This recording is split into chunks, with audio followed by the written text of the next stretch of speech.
Hello everyone, welcome to Adhvaitha and welcome to today's video on the topic Steps to Realization. This is a speech that was given by Swami Vivekananda.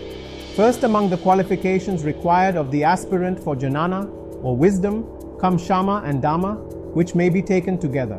They mean the keeping of the organs in their own centers without allowing them to stray out. I shall explain to you first what the word organ means. Here are the eyes. The eyes are not the organs of vision, but only the instruments. Unless the organs also are present, I cannot see, even if I have eyes. But given both the organs and the instruments, unless the mind attaches itself to these two, no vision takes place. So, in each act of perception, three things are necessary. First, the external instruments, then the internal organs, and lastly, the mind. If any one of them be absent, then there will be no perception. Thus the mind acts through two agencies, one external and the other internal. When I see things, my mind goes out, becomes externalized. But suppose I close my eyes and begin to think, the mind does not go out, it is internally active. But in either case, there is activity of the organs. When I look at you and speak to you, both the organs and the instruments are active. When I close my eyes and begin to think, the organs are active but not the instruments. Without the activity of these organs, there will be no thought. You will find that none of you can think without some symbol. In the case of the blind man, he has also to think through some figure. The organs of sight and hearing are generally very active. You must bear in mind that by the word organ is meant the nerve center in the brain. The eyes and ears are only the instruments of seeing and hearing, and the organs are inside. If the organs are destroyed by any means, even if the eyes or the ears be there, we shall not see or hear. So in order to control the mind, we must first be able to control these organs. To restrain the mind from wandering outward or inward and keep the organs in their respective centers is what is meant by the words shama and dhamma. Shama consists in not allowing the mind to externalize, and dhamma in checking the external instruments. Now comes uparati, which consists in not thinking of things of the senses. Most of our time is spent in thinking about sense objects, things which we have seen or we have heard, which we shall see or shall hear, things which we have eaten or are eating or shall eat, places where we have lived and so on. We think of them or talk of them most of our time. One who wishes to be a Vedanta must give up this habit. Then comes the next preparation. It is a hard task to be a philosopher. Titiksha, the most difficult of all. It is nothing less than the ideal forbearance, resist not evil. This requires a little explanation. We may not resist an evil, but at the same time we may feel very miserable. A man may say very harsh things to me, and I may not outwardly hate him for it, may not answer him back, and may restrain myself from apparently getting angry. But anger and hatred may be in my mind, and I may feel very badly towards that man. That is not non-resistance. I should be without any feeling of hatred or anger, without any thought of resistance. My mind must then be as calm as if nothing had happened, and only when I have got to that state have I attained to non-resistance and not before. Forbearance of all misery without even a thought of resisting or driving it out, without even any painful feeling in the mind or any remorse, this is titiksha. Suppose I do not resist and some great evil comes thereby. If I have titiksha, I should no feel any remorse for not having resisted. When the mind has attained to that state, it has become established in titiksha. People in India do extraordinary things in order to practice this titiksha. They bear tremendous heat and cold without caring. They do not even care for snow, because they take no thought for the body. It is left to itself, as if it were a foreign thing. The next qualification required is shraddha, faith. One must have tremendous faith in religion and God. Until one has it, one cannot aspire to be a jnani. A great sage once told me that not 1 in 20 millions in this world believed in God. I asked him why, and he told me, suppose there is a thief in this room, and he gets to know that there is a mass of gold in the next room, and only a very thin partition between the two rooms. What will be the condition of that thief? I answered, he will not be able to sleep at all. His brain will be actively thinking of some means of getting at the gold, and he will think of nothing else. Then he replied, do you believe that a man could believe in God and not go mad to get him? If a man sincerely believes that there is that immense infinite mine of bliss and that it can be reached, would not that man go mad in his struggle to reach it? Strong faith in God and the consequent eagerness to reach Him constitute shraddha. Then comes samadhana, or constant practice to hold the mind in God. Nothing is done in a day. Religion cannot be swallowed in the form of a pill. It requires hard and constant practice. The mind can be conquered only by slow and steady practice. Next is mumukshutva, the intense desire to be free. Those of you who have read Edwin Arnold's Light of Asia remember his translation of the first sermon of Buddha, where Buddha says, "Ye suffer from yourselves, none else compels. None other holds you that ye live and die, and whirl upon the wheel and hug and kiss its spokes of agony, its tire of tears, its nave of nothingness. All the misery we have is of our own choosing. Such is our nature." The old Chinaman, who having been kept in prison for 60 years was released on the coronation of a new emperor, exclaimed when he came out that he could not live.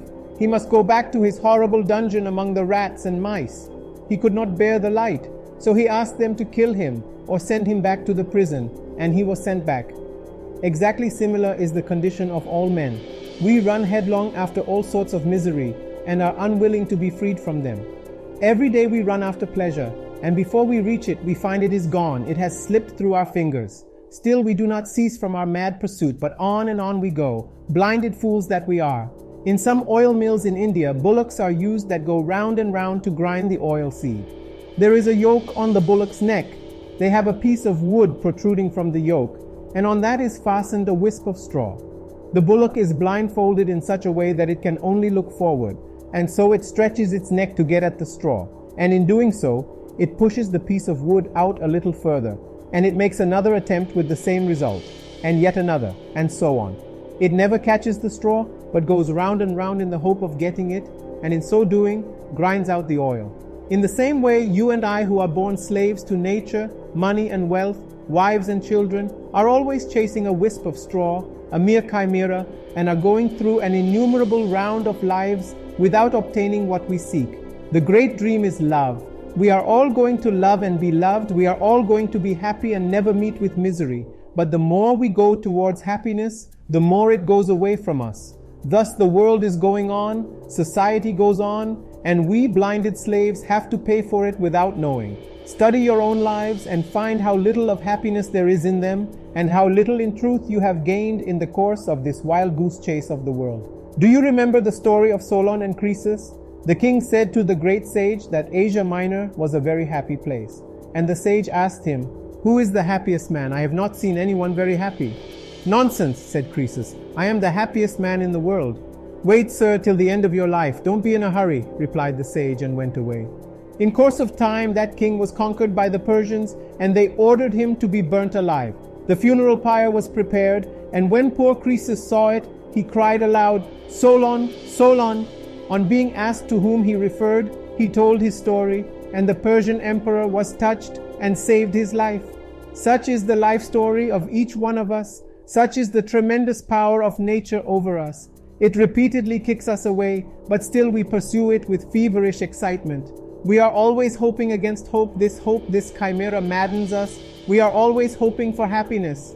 There was a great king in ancient India who was once asked 4 questions, of which one was, "What is the most wonderful thing in the world?" "Hope," was the answer. This is the most wonderful thing. Day and nights we see people dying around us, and yet we think we shall not die. We never think that we shall die or that we shall suffer. Each man thinks that success will be his, hoping against hope, against all odds, against all mathematical reasoning. Nobody is ever really happy here. If a man be wealthy and have plenty to eat, his digestion is out of order and he cannot eat. If a man's digestion be good and he have the digestive power of a cormorant, he has nothing to put into his mouth. If he be rich, he has no children. If he be hungry and poor, he has a whole regiment of children and does not know what to do with them. Why is it so? Because happiness and misery are the obverse and reverse of the same coin. He who takes happiness must take misery also. We all have this foolish idea that we can have happiness without misery, and it has taken such possession of us that we have no control over the senses. When I was in Boston, a young man came up to me and gave me a scrap of paper on which he had written a name and address, followed by these words: "All the wealth and all the happiness of the world are yours if you only know how to get them. If you come to me, I will teach you how to get them. Charge $5." He gave me this and said, "What do you think of this?" I said, "Young man, why don't you get the money to print this? You have not even enough money to get this printed." He did not understand this. He was infatuated with the idea that he could get immense wealth and happiness without any trouble. There are 2 extremes into which men are running. One is extreme optimism, when everything is rosy and nice and good. The other, extreme pessimism, when everything seems to be against them. The majority of men have more or less undeveloped brains. 1 in a million we see with a well-developed brain. The rest either have peculiar idiosyncrasies or are monomaniacs. Naturally, we run into extremes. When we are healthy and young, we think that all the wealth of the world will be ours. And when later we get kicked about by society like footballs and get older, we sit in a corner and croak and throw cold water on the enthusiasm of others. Few men know that with pleasure there is pain, and with pain pleasure. And as pain is disgusting, so is pleasure, as it is the twin brother of pain.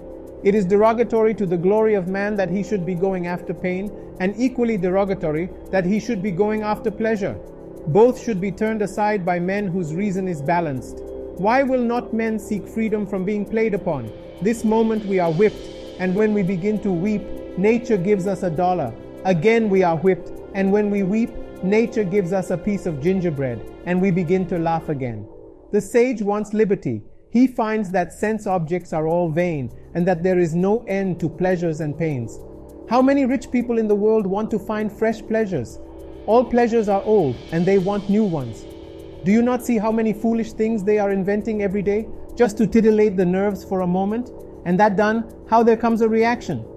The majority of people are just like a flock of sheep. If the leading sheep falls into a ditch, all the rest follow and break their necks. In the same way, what one leading member of a society does, all the others do without thinking what they are doing.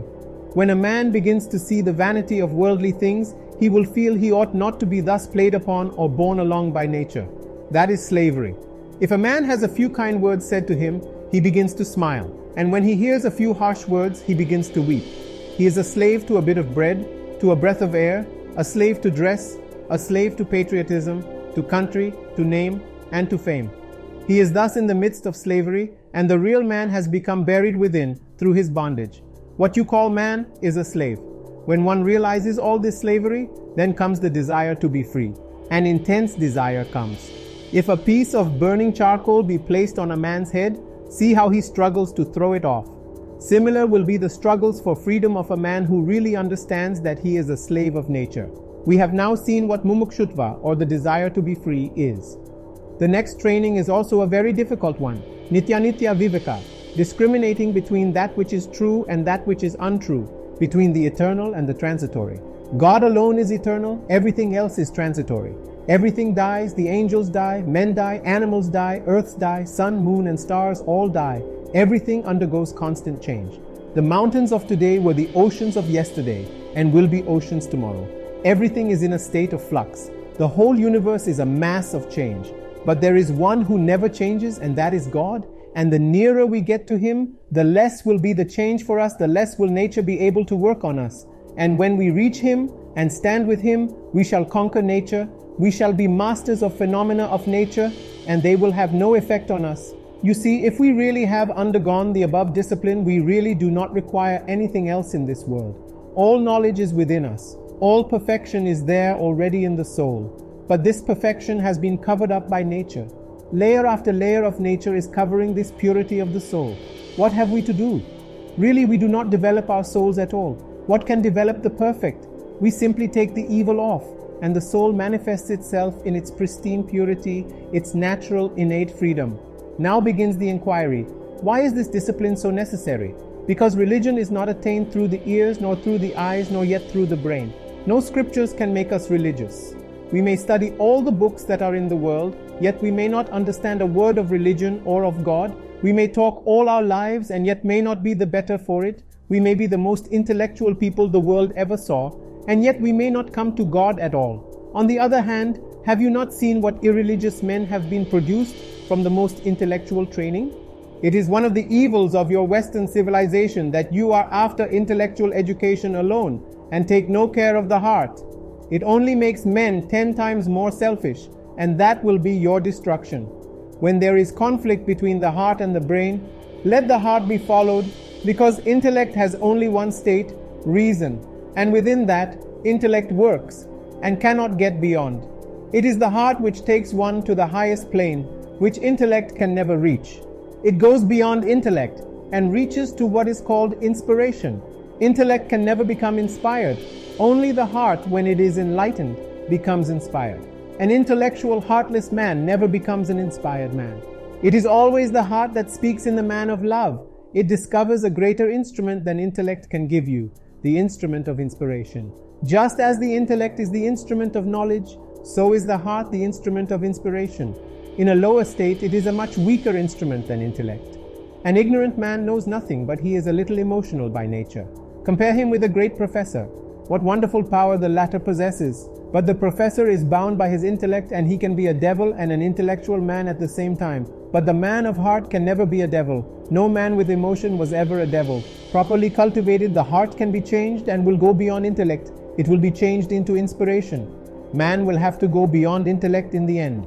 The knowledge of man, his powers of perception, of reasoning and intellect and heart, all are busy churning this milk of the world. Out of long churning comes butter, and this butter is God. Men of heart get the butter, and the buttermilk is left for the intellectual. These are all preparations for the heart, for that love, for that intense sympathy appertaining to the heart. It is not at all necessary to be educated or learn to get to God. A sage once told me, to kill others one must be equipped with swords and shields, but to commit suicide a needle is sufficient. So to teach others much intellect and learning are necessary, but not so for your own self-illumination. Are unpure? If you are pure, you will reach God. Blessed are the pure in heart, for they shall see God. If you are not pure and you know all the sciences in the world, that will not help you at all. You may be buried in all the books you read, but that will not be of much use. It is the heart that reaches the goal. Follow the heart. A pure heart sees beyond the intellect. It gets inspired. It knows things that reason can never know. And whenever there is conflict between the pure heart and the intellect, always side with the pure heart. Even if you think what your heart is doing is unreasonable. When it is desirous of doing good to others, your brain may tell you that it is not politic to do so, but follow your heart, and you will find that you make less mistakes than by following your intellect. The pure heart is the best mirror for the reflection of truth, so all these disciplines are for the purification of the heart. And as soon as it is pure, all truths flash upon it in a minute. All truth in the universe will manifest in your heart if you are sufficiently pure. The great truths about atoms and the finer elements and the fine perceptions of men were discovered ages ago by men who never saw a telescope or a microscope or a laboratory. How did they know all these things? It was through the heart. They purified the heart. It is open to us to do the same today. It is the culture of the heart, really, and not that of the intellect that will lessen the misery of the world. Intellect has been cultured with the result that hundreds of sciences have been discovered, and their effect has been that the few have made slaves of the many. That is all the good that has been done. Artificial wants have been created, and every poor man, whether he has money or not, desires to have those wants satisfied, and when he cannot, he struggles and dies in the struggle. This is the result. Through the intellect is not the way to solve the problem of misery, but through the heart. If all this vast amount of effort had been spent in making men purer, gentler, more forbearing, this world would have 1,000-fold more happiness than it has today. Always cultivate the heart. Through the heart the Lord speaks, and through the intellect you yourself speak. You remember in the Old Testament where Moses was told, "Take off thy shoes from off thy feet, for the place whereon thou standest is holy ground."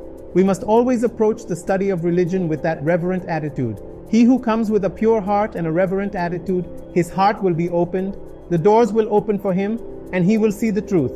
If you come with intellect only, you can have a little intellectual gymnastics, intellectual theories, but not truth. Truth has such a face that anyone who sees that face becomes convinced. The sun does not require any torch to show it. The sun is self-effulgent. If truth requires evidence, what will evidence that evidence? If something is necessary as witness for truth, where is the witness for that witness? We must approach religion with reverence and with love, and our heart will stand up and say, this is truth and this is untruth. The field of religion is beyond our senses, beyond even our consciousness. We cannot sense God. Nobody has seen God with his eyes or ever will see. Nobody has God in his consciousness. I am not conscious of God, nor you, nor anybody. Where is God? Where is the field of religion? It is beyond the senses, beyond consciousness.